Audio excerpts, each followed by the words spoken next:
Diddy will be sued. And I say will be because nothing has been filed yet, by at least 120 people in the next 30 days. In her civil lawsuit, Cassie said that she was the victim of abuse, assault, and at the hands of Diddy. Imagine working in the shadows of one of the most notorious prisons in the country, a place where whispers linger in the halls and secrets hide behind every locked door. Now picture what happens when one of the world's biggest music moguls, Diddy, a man who once ruled the entertainment industry with unmatched flair, is suddenly thrown into this grim world. Sounds like something straight out of a Hollywood script, right? But this is real life.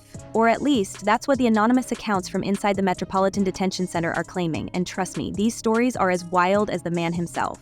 So Diddy, if you're just joining us here, was just arrested and taken into federal custody in New York tonight.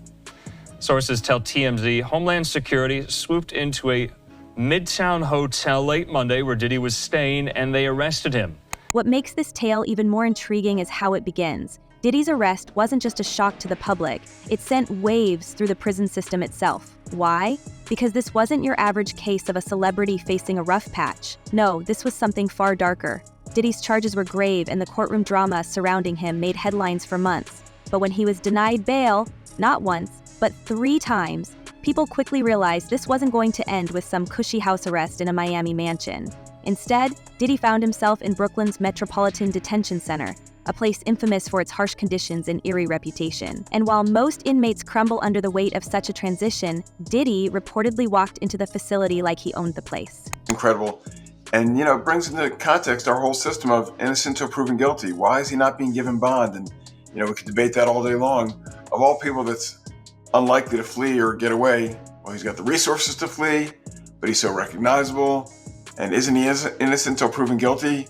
Well, yeah, but, we have to recognize there are degrees of innocent till proven guilty. But that's where things start to get strange. An anonymous prison guard, who has since left the job out of fear for their safety, has come forward with chilling details about what life was like with Diddy behind bars. According to this whistleblower, Diddy wasn't just another inmate. From the moment he arrived, it was clear he was being treated differently, almost like royalty.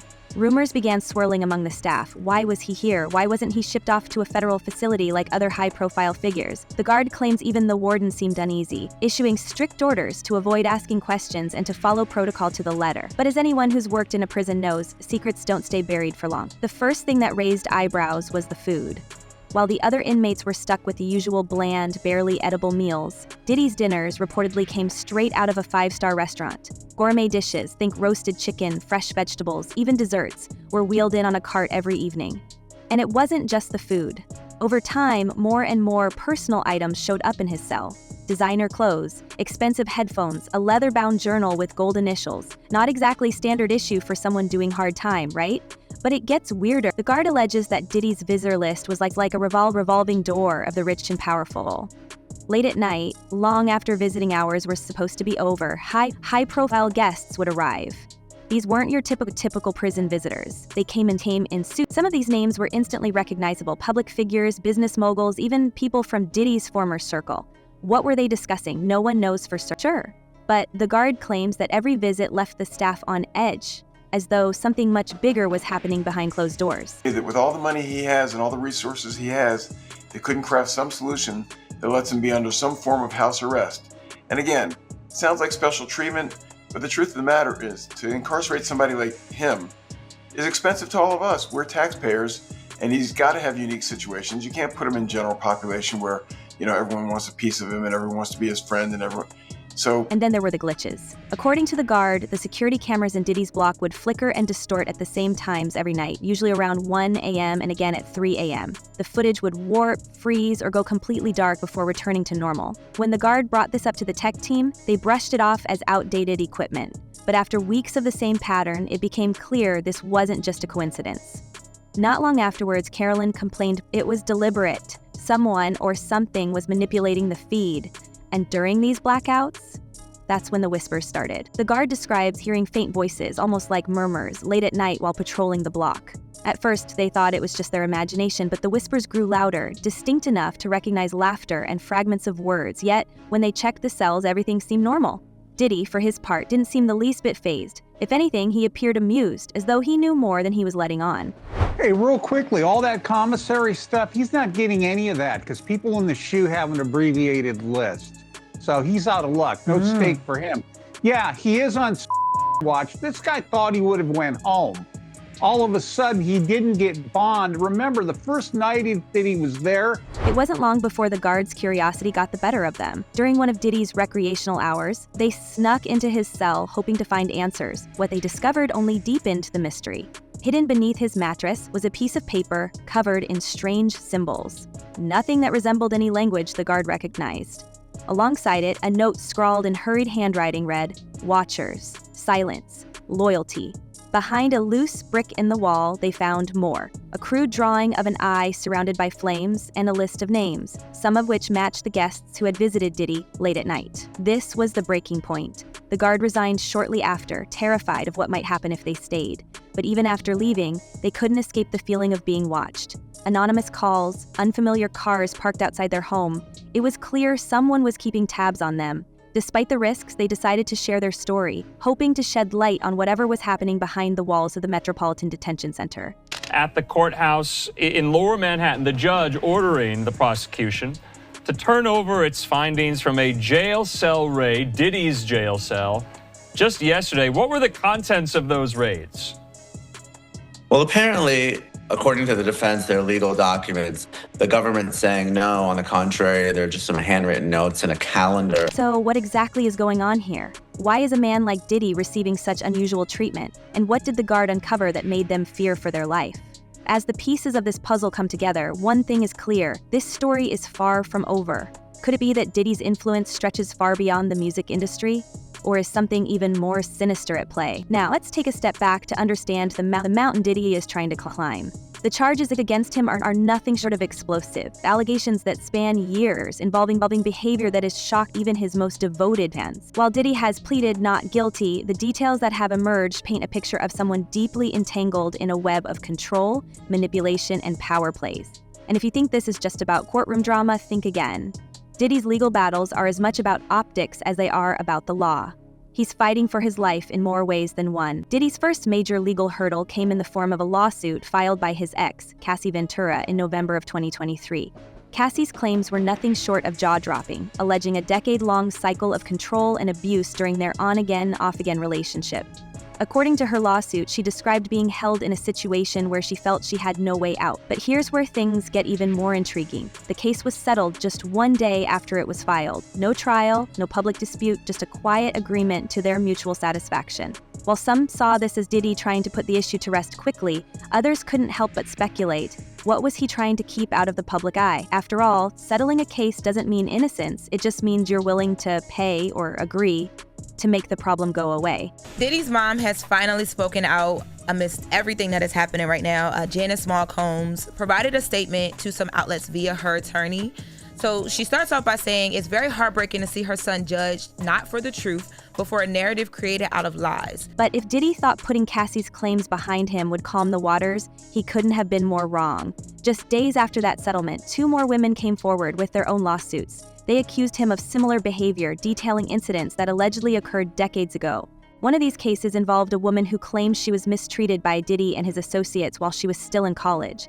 The timing of these lawsuits wasn't random. They were filed under New York's Adult Survivors Act, which temporarily lifted the statute of limitations to allow victims to seek justice for incidents that happened long ago. What's interesting, though, is how Diddy's legal team has handled these claims. They've consistently denied every accusation, calling them fabricated and a blatant money grab. His lawyers have been vocal, arguing that these allegations are nothing more than attempts to exploit his fame and fortune. And while that's a narrative that might work in some cases, the sheer volume of accusations makes it harder to dismiss. The court of public opinion doesn't wait for verdicts. In the eyes of many, where there's smoke, there's fire. And for Diddy, the flames are threatening to burn everything he's ever built. Today, just to tell the truth, so hopefully we can get down to the bottom of this. I'm 100%, the charges against me are 100% false, and hopefully due to time, we'll start to see that. But let's talk about his defense strategy, because this is where things get really interesting. Diddy's legal team isn't just playing defense, they're going on the attack. His lawyers have filed motions to dismiss some of the lawsuits outright, claiming there's no credible evidence to support the allegations. They've also pointed out inconsistencies in the timelines and argued that the claims are too old to be proven. This isn't just about winning in court, it's about creating doubt in the minds of the public. If they can convince people that these accusations are exaggerated or outright false, they can at least salvage some of Diddy's reputation. Then there's the question of witnesses. Reports suggest that Diddy's team has been working overtime to secure statements from individuals who can vouch for his character or provide alternative accounts of the events in question. But this has raised another issue, the possibility of witness tampering. When Diddy was denied bail for the third time, the judge cited concerns about his influence and the potential for him to interfere with witnesses. This is a man who, for years, has been surrounded by people who owe their livelihoods to him. If he wanted to sway someone's testimony, would they even have the option to say no?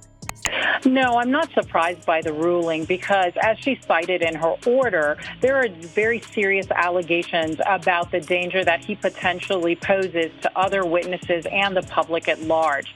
There are allegations that he has, been violent with others. He's also attempted to allegedly intimidate other witnesses and still contact witnesses while incarcerated. What's even more unsettling is the rumor that some of these potential witnesses have already disappeared from public view. Insiders close to the case claim that a few individuals who were once vocal about their knowledge of Diddy's alleged behavior have suddenly gone silent. While there's no concrete evidence to suggest foul play, the timing is suspicious enough to raise eyebrows. One legal analyst speculated on a recent podcast that this could be the result of behind-the-scenes negotiations, where loyalty is bought, not earned. Whether it's fear or financial incentives keeping them quiet, the absence of these voices is creating even more intrigue around the case. Adding to the drama is the alleged involvement of private investigators hired by Diddy's legal team. According to unverified reports, these investigators have been digging into the lives of the accusers, looking for anything that could discredit their claims. From financial records to former relationships, it seems no stone is being left unturned. Critics argue that this tactic, though legal, crosses an ethical line, especially when it comes to cases involving such sensitive allegations. But for Diddy, who's fighting not just for his freedom, but also for his legacy, this aggressive approach might be his only shot. Wait a minute, say that again. Say that again, back up. You're saying that there's tapes and they're being shopped? Yes, there have been people already shopping. We've heard about the tapes, but yes. The shopping thing is... Yes, there already have been tapes leaking around Hollywood, being shopped around to individuals in Hollywood. But one particular person contacted me to shop a particular video they were in possession of. And yet, even with these bold moves, cracks are starting to show. Legal experts have pointed out that Diddy's team is walking a very fine line. If they push too hard, they risk alienating the jury and the public. It's a gamble, one attorney commented during a recent interview. On one hand, you want to protect your client's interests. On the other, you don't want to come across as bullying or overly aggressive, especially in a case that's already so emotionally charged. This balancing act adds yet another layer of complexity to a trial that's shaping up to be one of the most watched in recent memory. And let's not forget the legal firepower he's brought to the table. Diddy's lawyers aren't just any lawyers, they're some of the best in the business, known for representing high-profile clients in cases where the stakes couldn't be higher. One of his lead attorneys, Mark Agnifilo, has a reputation for being ruthless in court. He's the kind of lawyer who doesn't just play by the rules, he bends them to his advantage. In a recent statement, Agnifilo claimed that Diddy was focused, strong, and ready to fight. But how much of that is true and how much is just smoke and mirrors? After all, the man sitting in a prison cell today isn't the same one who used to dominate red carpets and award shows.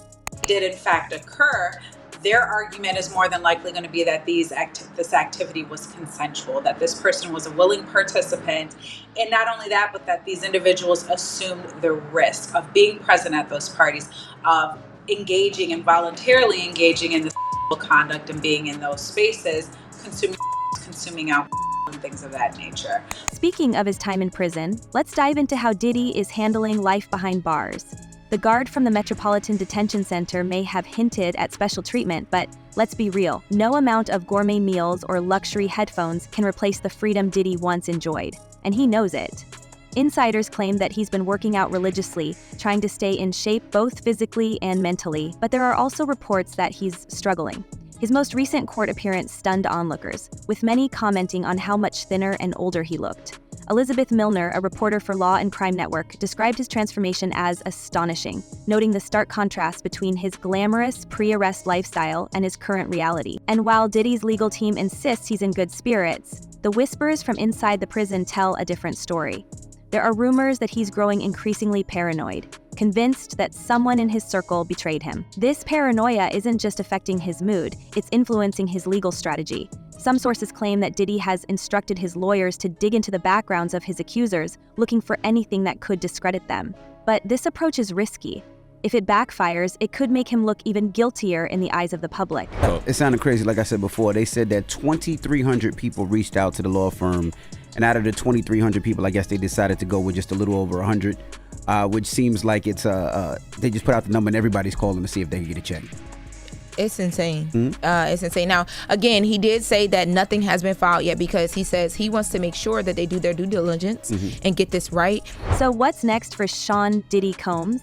His trial is set to begin in May 2025, and if convicted, he could be facing decades behind bars. But even if he manages to avoid a guilty verdict, the damage to his reputation may be irreversible. This isn't just about legal consequences, it's about legacy. For a man who built his empire on the idea of being untouchable, Diddy is now facing a reality where everything he's worked for could come crashing down. But here's the million-dollar question. Is Diddy the mastermind behind the chaos, or is he a man at the mercy of forces beyond his control? Could his downfall be the result of his own actions, or is he being targeted by people who see him as an easy scapegoat? The truth, as always, lies somewhere in the middle. But one thing is certain, this story is far from over. As the trial date looms closer, the world will be watching, waiting to see whether Diddy can rise from the ashes or whether this is the final chapter in a career that once seemed unstoppable. Whatever the outcome, one thing's for sure. The story of Sean Diddy Combs is a cautionary tale for anyone who believes they're too powerful to fall.